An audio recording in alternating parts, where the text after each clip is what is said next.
Good morning from Apple Valley Speedway. We're here for Flavor Express SoCal AM SLAM, their grassroots drift competition. And today, we're shooting for the podium.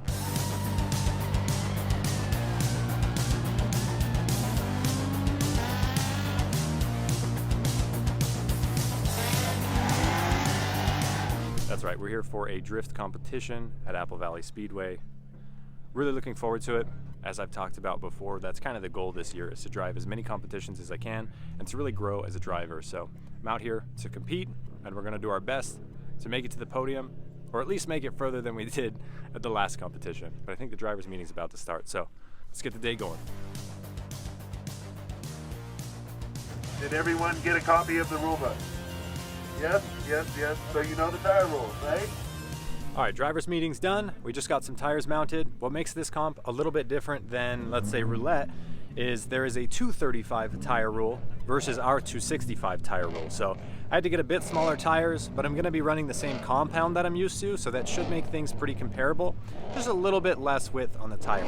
I'm actually gonna go out and practice on 265 since that's what's on my car. Hopefully that doesn't set me up for failure in comp when I switch to 235s. But I figure I'm gonna go out and get some practice laps, and then I'll switch to the 235s like probably right before qualifying. Get 1 or 2 laps just to get a feel for it, and it should be close enough. Like I said, since we're running the same compound, it shouldn't be a big deal. But either way, I'm excited to get going. I think we just gotta pass through tech, and then we're good to hop on track, get some practice laps in. Okay, first 2 practice laps here. Now I'm still on my 265s, and I don't have the nitrous on right now. You can already see I'm completely missing this last outer zone. Really struggled with that all day. It's just not the way that I normally run Apple Valley Speedway. Here I am coming in off the straight. Now I wasn't upshifting at this time because the run-up was really short. They ended up changing that later because it was just awkward. But come around this turn, there was an inner clip there that I was missing all day, which that then set me up to miss this outer zone. Overall, this layout, because it was different than what I'm used to, my muscle memory was just not having it. After a bit of car trouble, we are back out for practice lap number 3. Now they moved the run-up back, so I upshift into 3rd. Well, I missed 3rd and then had to get it in there forcefully. So coming around, I end up scrubbing a ton of speed here and actually downshifting into 1st, which is really silly. I've done it before, but never done it well. Again, puts me shallow here, completely missing the outer zone like I was earlier. And there's the lap. Practice lap number 4 here, finally going deep into outer zone 1. Granted, I'm going into it late, which then sets me up to miss this inner clip, which again sets me on the wrong line, totally missing this outer zone for the 4th time in a row. Okay, I have no confidence, so let's jump in the chase where I know I can at least follow someone, right? So here I am diving in on Carson. I think at this point I had the nitrous on because I'm keeping up pretty well. He throws a ton of angle here, which chokes me up. He kind of hesitates, which makes me straighten, and now I'm playing catch up. But you see I do well, I catch up, and then he shuts it down right before the finish line. All right, well that wraps up practice. Gotta say, going into qualifying, not feeling super confident. Did a handful of practice laps on the 265s and then swapped to 235s, and I think I just had way too much air in them because I went out and did 2 laps. Both of them ended up in the dirt. I'll throw one of them here.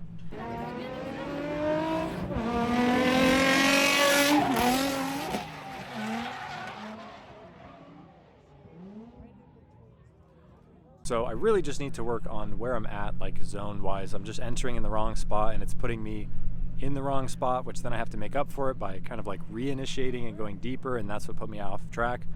Plus just having a little too much air in the tires, but it is what it is. The practice is over and can't go back in time, so just gonna try and set up the car best I can and go into qualifying. And I'm gonna do my best to just forget about those last 2 laps because that's definitely not a good note to end on, but hey, that's competitive drifting and that's why I'm here. So I'll make sure to put the GoPro on for qualifying and we'll see what happens. Hoping for the best. All right, qualifying lap.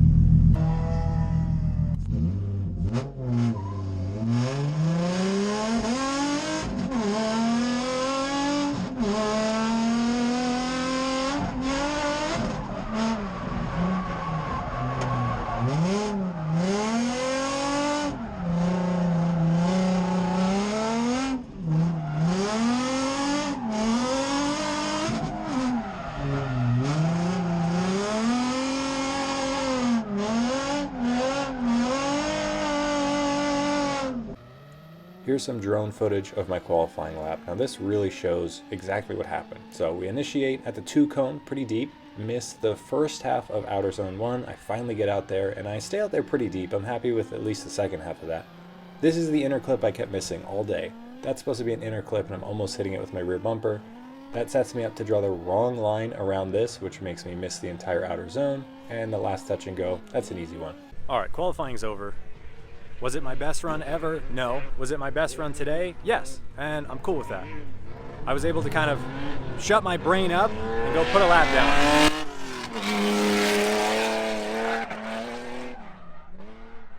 And that's a win for me. At the end of the day, there's not more than 32 drivers, so we all get to battle. Qualifying is just determining where we're actually going to be at for that battle. So I'm glad I'm in the show. I'm excited to get to battles. I'm definitely feeling way better. Like I said, the jitters are gone. Feeling better now. I'm glad qualifying's behind us, and I'm glad I didn't end up in the dirt. Scores are in. Qualifying didn't go as well as I thought. Ended up qualifying 23rd. But that's the way it goes. Still made it into competition, so now we just got to get out there, see if we can put a good lead lap together, and then do my best in the chase. All right, first battle.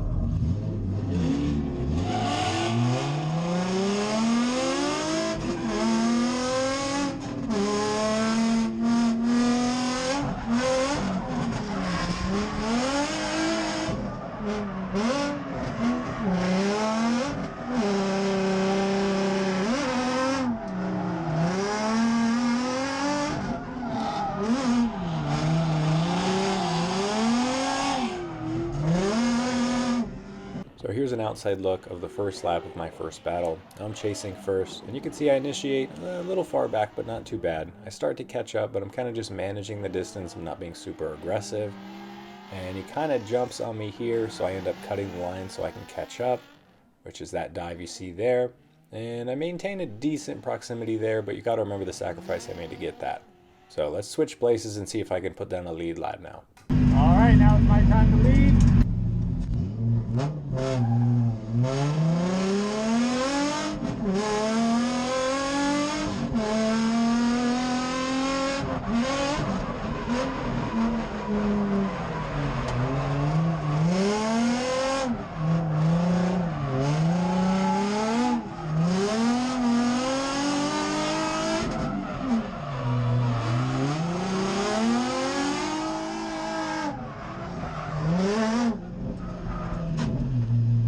Alright, second half of my battle now. Coming down the straight, and I actually pull a little bit of a gap on him. You can see he started pretty far back, so no real advantage to either one of us. Now he is catching up, but again, no huge advantage.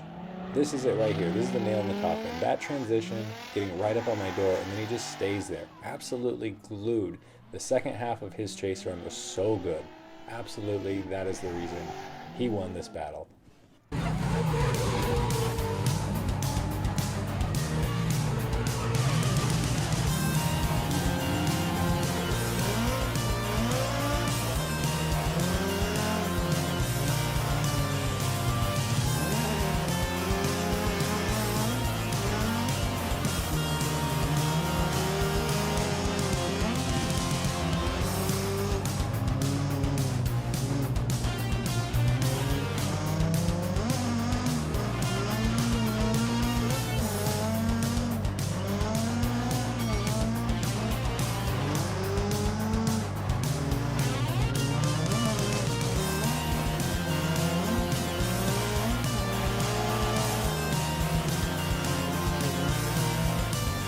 Another great day here at Apple Valley Speedway. Even if the comp didn't go the way I wanted, I still learned a lot, still had a lot of fun. And I'm sure you saw those last 1 or 2 clips. Really had some fun at the end. We did some party laps with 4 and 5 and 6 car trains. Thankfully made it out of those alive. The only damage is a little more curb rash to one of my wheels. Overall, great day. I'm gonna drive home, kind of collect my thoughts, and then we'll do a little reflection of the day and kind of see what I learned, because as you guys know, competition's a big focus this year, and I'm trying to learn something each round, regardless of the outcome. But I want to get loaded up and get home first, so let's get this car on the trailer. All right, trying out a new mic here, so let me know if you guys like the way this sounds. Also, I'm sitting in the seat of a project car that you'll see in the next video, so make sure you're subscribed, because that's exactly what we need right now, is another project car. All right, so what did we actually learn at this comp? Because I gotta be honest, it did not go the way I thought. I figured Apple Valley Speedway, it's kind of my home track. I've turned so many laps there. I went into the event pretty confident. Maybe not that I was gonna win. I'm not that foolish, but I thought I was gonna do a whole lot better than getting knocked out first round. Now I will say the guy I lost to, Tarek Steele, he drives in hot pit. He's been competing for years and years and years. He's a very good driver, and he ended up taking third place, so it's not like I lost to someone with no skill. Looking back at the footage, I was just outdriven. I'm glad that I didn't make any major mistakes, and that's definitely a big takeaway from all this, is that I didn't do anything terribly wrong.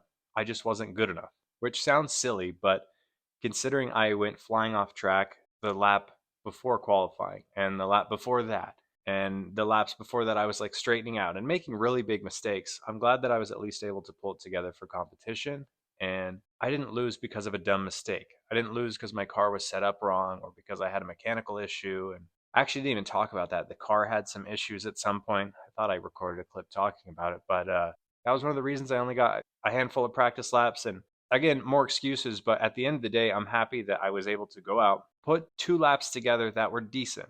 Obviously, they weren't good enough to give me the win, but the gap between his driving and mine wasn't so big that I feel bad about it.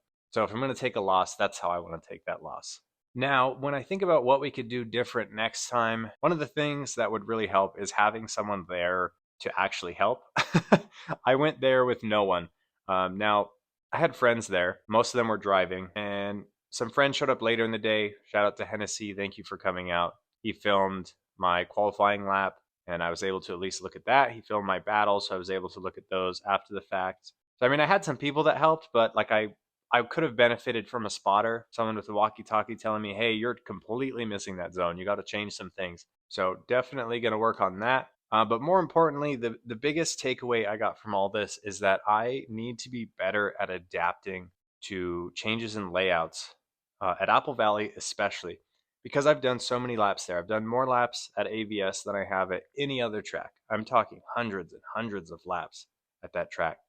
I have kind of a muscle memory ingrained into my brain, into my muscles on how to run a lap around that track. And the layout they chose for this comp was different than how I normally drive the track. And a lot of my friends said the same thing. The guys that are locals to AVS, just like I am, that have done the same thing I have and turned a bunch of laps there, they all say, hey, this layout's weird. It flows weird. It doesn't feel right. It doesn't feel normal. But a lot of them were still able to do it, and I wasn't. And that's just me not being able to adapt to the situation, to the different layout fast enough. Now, I'm sure if I had gone there a day earlier, or if I had done 10 practice laps instead of 4, I probably could have done better. But that's the difference between the great pro drivers and the guys that struggle to make it. And you see that in all kinds of sports, right? There's people that whether they have 1 practice lap or 50 practice laps, they're going to go out there and they're going to kill it right off the rip because they have that switch they can flip. And that's what I have to find in myself. And I feel like it's there sometimes. Like at the last roulette, it was there. I was on, I was ready to go. I was hitting my marks right off the bat.